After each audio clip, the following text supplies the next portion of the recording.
Breaking news చూస్తున్నాం. తెలంగాణలో స్థానిక సంస్థల సమరానికి రంగం సిద్ధమైంది.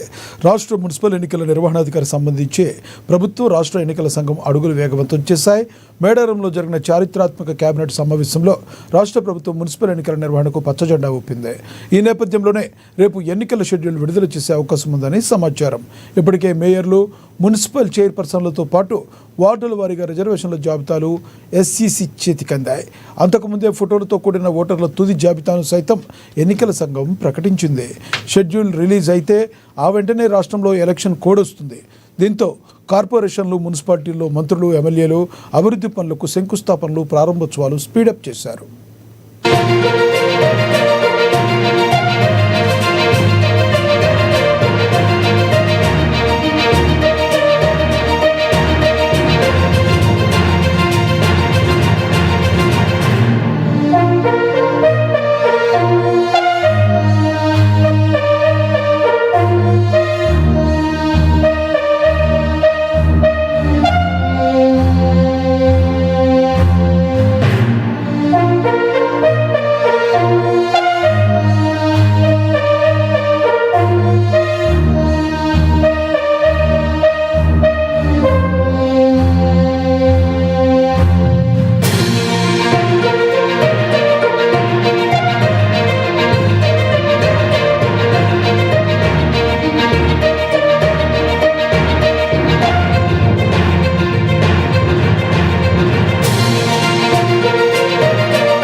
తెలంగాణలో స్థానిక సంస్థల సమరానికి రంగం సిద్ధమైంది.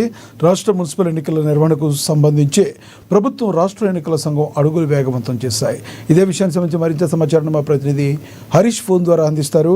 హరీష్, చెప్పండి, ఎన్నికల షెడ్యూల్ రేపు విడుదలయ్యే అవకాశం ఉందా? రైట్ లక్ష్మీనాథ్, మున్సిపల్ ఎన్నికలకు సంబంధించి కూడా కేబినెట్ ఏదైతే గ్రీన్ సిగ్నల్ ఇచ్చిన నేపథ్యం అయితే కనిపిస్తా ఉన్నది. ప్రధానంగా ఎలక్షన్ కమిషన్ కి సంబంధించి కూడా కసరత్తును కూడా ముమ్మరం చేసిన నేపథ్యం అయితే కనిపిస్తుంది. ఇప్పటికే ఓటర్ జాబితాకు సంబంధించి కావచ్చు, రిజర్వేషన్లకు సంబంధించి కూడా ఖరారు చేసింది. ఏ జిల్లాలకు సంబంధించి కూడా బీసీ రిజర్వేషన్ తో పాటుగా ఎస్సీ ఎస్టీ రిజర్వేషన్లకు సంబంధించి, అలాగే మహిళా కోటాకి సంబంధించి కూడా 50% రిజర్వేషన్ తో కూడిన ఏదైతే నివేదికను ఎన్నికల సంఘం రిలీజ్ చేయడం జరిగింది. ప్రధానంగా డెడికేషన్ ఇచ్చిన కమిషన్ తో బీసీ రిజర్వేషన్ ను ఖరారు చేశారు. అలాగే ఎస్సీ ఎస్టీ రిజర్వేషన్ కి సంబంధించి కూడా ఖరారు చేయడం జరిగింది. 50% మహిళలకు సంబంధించి కూడా రిజర్వేషన్ ఖరారు చేస్తూ ఈసీ నిర్ణయాన్ని తీసుకునే నేపథ్యం అయితే కనిపిస్తా ఉన్నది. ఇప్పటికే మున్సిపల్ మేయర్లు కావచ్చు, మున్సిపల్ చైర్పర్సన్లకు సంబంధించి కూడా వార్డుల వారీగా రిజర్వేషన్ జాబితాకి సంబంధించి కూడా స్టేట్ ఎలక్షన్ కమిషన్ కి సంబంధించి కూడా నివేదిక సిద్ధంగా ఉన్నది. ఫోటోతో కూడిన ఓటర్ల జాబితా, తుది జాబితా సైతం సంబంధించి కూడా ఎన్నికల సంఘం ప్రకటించింది. పూర్తి స్థాయిలో ఎన్నికలకు సంబంధించి కూడా సన్నిద్ధం అయిపోయిందని చెప్పొచ్చు. ఎందుకంటే రేపు నోటిఫికేషన్ వెలువడే అవకాశాలు అయితే కనిపిస్తా ఉన్నాయి. ఇప్పటికే ఈ రోజుకు సంబంధించిన నోటిఫికేషన్ విడుదల చేసేందుకు ఈసీ కసరత్తు చేసింది.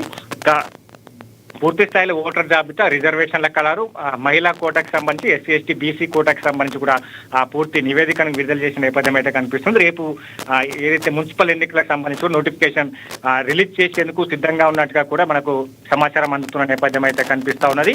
ఇక మరోవైపు ఎలక్షన్ కోడ్కు సంబంధించి కూడా ఏదైతే రేపు ఇలా నోటిఫికేషన్ వెలువడిన నేపథ్యంలో ఎలక్షన్ కోడ్కు సంబంధించి కూడా వెంటనే ఎలక్షన్ కోడ్ మున్సిపల్ ఏరియాకి సంబంధించి కూడా వర్తిస్తున్న నేపథ్యం అయితే కనిపిస్తా ఉన్నది. కార్పొరేషన్, మున్సిపాలిటీలో మంత్రులు, ఎమ్మెల్యేల అభివృద్ధి కార్యక్రమాలకు సంబంధించి కావచ్చు, శంకుస్థాపనకు సంబంధించి కావచ్చు, ప్రారంభోత్సవాలకు సంబంధించి కూడా స్పీడప్ చేయడం. ఎందుకంటే ఇప్పటికే ఈసీకి సంబంధించి కూడా రాష్ట్ర ప్రభుత్వం ఒక గ్రీన్ సిగ్నల్ ఇచ్చింది. 15 రోజుల కిందనే ఎన్నికలకు, మున్సిపల్ ఎన్నికలకు నిర్వహిస్తానికి ముందుకెళ్తా ఉన్నాం. జెడ్పీటీసీ, ఎంపీటీసీ ఎన్నికలకు సంబంధించి కూడా ముందస్తుగా నిర్వహించేందుకు సిద్ధంగా ఉన్నాం. ముందుగా మున్సిపల్ ఎన్నికల తర్వాత జెడ్పీటీసీ ఎంపీటీసీ ఎన్నికలకు వెళ్తామన్నట్టుగా కూడా ఈసీకి రాష్ట్ర ప్రభుత్వం ఇండికేషన్ ఇచ్చింది. నేపథ్యంలో ఇక పూర్తి స్థాయిలో రాష్ట్ర ప్రభుత్వానికి సంబంధించి కూడా మున్సిపల్ ఏరియాలో శంకుస్థాపనకు సంబంధించి కావచ్చు, అలాగే ప్రారంభోత్సవ కార్యక్రమాలకు సంబంధించి కూడా పూర్తి స్థాయిలో నిధులు విడుదల చేయడం కావచ్చు, అక్కడ అభివృద్ధి కార్యక్రమాలకు సంబంధించి కూడా నిర్వహిస్తున్న నేపథ్యం అయితే కనిపిస్తా ఉన్నది. కాబట్టి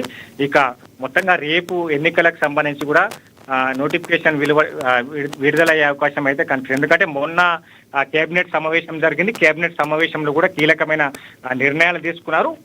ఏదైతే మహాశివరాత్రి అలాగే రంజాన్ పర్వదినం వస్తున్న సందర్భంగా వాటికి అనుగుణంగా ఎన్నికలు నిర్వహించాలని కూడా రాష్ట్ర ప్రభుత్వం భావిస్తానని కేబినెట్ లో కూడా ఇదే అంశం పైన చర్చ జరిగింది. కాబట్టి ఇక ఫిబ్రవరి మొదటి వారం లేదా రెండో వారంలో మున్సిపల్ ఎన్నికలు నిర్వహించేందుకు సిద్ధంగా ఉన్నది. ఎందుకంటే ఇప్పటికే కాంగ్రెస్ పార్టీ నుంచి కూడా ఇక మంత్రులకు సంబంధించి కూడా బాధ్యతలు అప్పగించడం జరిగింది. ఆయా జిల్లాలకు సంబంధించి కూడా మంత్రులకు ఇన్ఛార్జ్ గా బాధ్యతలు అప్పగించారు. దాంట్లో ప్రధానంగా ఆదిలాబాద్ కి సంబంధించి కూడా సుదర్శన్ రెడ్డి కావచ్చు, అలాగే నిజామాబాద్ కి సంబంధించి కూడా మంత్రి ఉత్తమ్ కుమార్ రెడ్డి, మల్కాజ్గిరికి కోమటిరెడ్డి వెంకటరెడ్డి, అలాగే చేవేళ్లకు సంబంధించి కూడా శ్రీధర్ బాబు, మెదక్ సంబంధించి కూడా వివేక్ వెంకటస్వామి, కరీంనగర్ జిల్లాకి సంబంధించి కూడా తుమ్మల నాగేశ్వరరావు, పెద్దపల్లి జిల్లాకి సంబంధించి కూడా జూపల్లి కృష్ణారావు, అలాగే నల్గొండ జిల్లాకి సంబంధించి కూడా అడ్డూరు లక్ష్మణ్, భువనగిరి జిల్లాకి సంబంధించి కూడా మంత్రి సీతక్క, అలాగే వరంగల్ జిల్లాకి సంబంధించి కూడా మంత్రి పొంగులేటి శ్రీనివాసరెడ్డి, మహబూబ్ నగర్ జిల్లాకి సంబంధించి మంత్రి పొన్నం ప్రభాకర్, మహబూబ్ నగర్ జిల్లాకి సంబంధించి కూడా మంత్రి దామోదర్ రాజనరసింహ, జహీరాబాద్ జిల్లాకి సంబంధించి కూడా అజారుద్దీన్, నగర్ కర్నూలు జిల్లాకి సంబంధించి వాకిటి శ్రీహరి అయితే పూర్తి స్థాయిలో మంత్రులకు బాధ్యతలు అప్పయ్యారు. కాబట్టి ఖచ్చితంగా ఈ ఫిబ్రవరి మొదటి వారంలో రెండో వారాలకు సంబంధించి కూడా ఎన్నికలు జరగబోతున్నాయి. రేపు ఈసీ ఏ క్షణంలో కూడా నోటిఫికేషన్ రిలీజ్ చేసేందుకు సిద్ధంగా ఉందని చెప్పొచ్చు. లక్ష్మీనాథ్. Thank you Harish.